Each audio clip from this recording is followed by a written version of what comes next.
ఇంకొకటి స్వామి, లాస్ట్ చివరి ప్రశ్న. ఒక తప్పకుండా. దీక్ష స్టార్ట్ అయినప్పుడు నల్ల బట్టలు వేసుకుంటాం, ఇంకొకటి కాషాయం వరకు కొంతమంది విచిత్రమైన రంగులు వేసుకుంటున్నారు.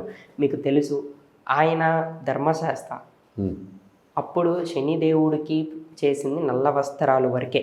ఇంకొకటి ఏంటంటే కాషాయం అనేది కూడా వేసుకుంటారు. మనం సినిమాలలో కాకపోయినా సరే బయట చూసినాము, ఇక్కడ చూస్తున్నాం. మిగతా రంగులు ఈ బునుగు, ఆకుపచ్చ ఇవన్నీ వేసుకుంటున్నారు. అంటే ఇవి ఏంటంటే మేము కూడా తెలియదు మాకు కూడా తెలియదు.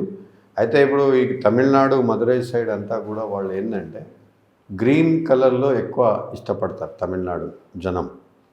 ఓకే. బట్టలు అనేది ఏంటంటే నల్ల బట్ట అనేది శనేశ్వరుడి కథ. అది మనకు ఇది అన్నిటికంటే ముఖ్యమైన విషయం ఏంటంటే ఆ చల్లటి వాతావరణాన్ని సంపూర్ణంగా రక్షించే గుడ్డ ఏదైతే ఉందంటే అది కేవలం నల్లగుడ్డని. మీరు చాలా అబ్జర్వ్ చేయండి. అంతటి వాతావరణం మనం శబరిమలలో అంత చలిలో మనము గుడ్డలు లేకుండా పడుకుంటాం. అదే మీరు కొంచెం 200-500 కిలోమీటర్ బార్డర్ దాటండి మీరు, కేరళ బార్డర్ దాకా ఎందుకు, శబరిమల మనం ఒక 50 కిలోమీటర్ దాటినామంటే చాలు మనకు వాతావరణం మారిపోతుంది. మారిపోతుందో లేదా? యాత్రలోనే మారిపోతుంది. చాలామంది అక్కడ నుంచి కన్యాకుమారికి వస్తారు చాలామంది.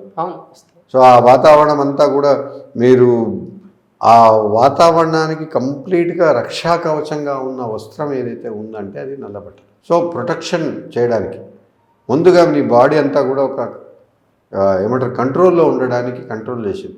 ఇప్పుడు కాషాయం అనేది ఇప్పుడు ఏంటంటే వాళ్ళు సీనియర్స్ గురుస్వామి ఇప్పుడు దీంట్లో, ఎందుకంటే మనం ఇంకా లోతుగా పోలేదు కాబట్టి నేను చెప్తున్నా, ఈ ఇరుముడి దింపుతున్నారు, ఎక్కుతున్నారు, చేస్తున్నారు అంటే ఒక ఐడెంటిఫై. ఇప్పుడు మనం ఉన్న 10 మందిలో ఎవరు ఎలిజిబుల్ అని అంటే గురుస్వామి ఆయన కాస్త కాషాయ ఇట్లా కండువా ఒకటి పైన వేసుకుంటే ఆయన మనకున్నంతలో సీనియర్ మోస్ట్. అయితే ఆ సీనియర్ మోస్ట్ దేనికి ఉపయోగపడ్డది అని అంటే ఆయన ఒక 4 సంవత్సరాలు 5 సంవత్సరాల తర్వాత ఆయన ఒక సీనియర్ కాబట్టి ఆ బాధలన్నీ ఆయన 5 సంవత్సరాలు వెనకాల చూశాడు కాబట్టి 6వ సంవత్సరం ఎవరైతే కొత్తగా వస్తున్నారో ఆయన పేరే కన్యస్వామి. ఆయన అలాంటి బాధలు పడద్దు, కాస్త నొప్పి ఉంది, తలకాయ ఉంది, లేదా మనం కాళ్ళు కడుక్కోవాలి, చేయాలి, టాయిలెట్కి వెళ్ళాలి, ఇలాంటివన్నీ ఉంటే కాస్త ఆయన సీనియర్ ఉన్న వ్యక్తి ఆయన అక్కడ జాగ్రత్త పట్టుకుంటాడు. అప్పట్లో కింద పెట్టేవాళ్ళు కూడా కాదు, ఇప్పుడు ఏదో పెట్టేస్తున్నారు ఎక్కడంటే అక్కడ.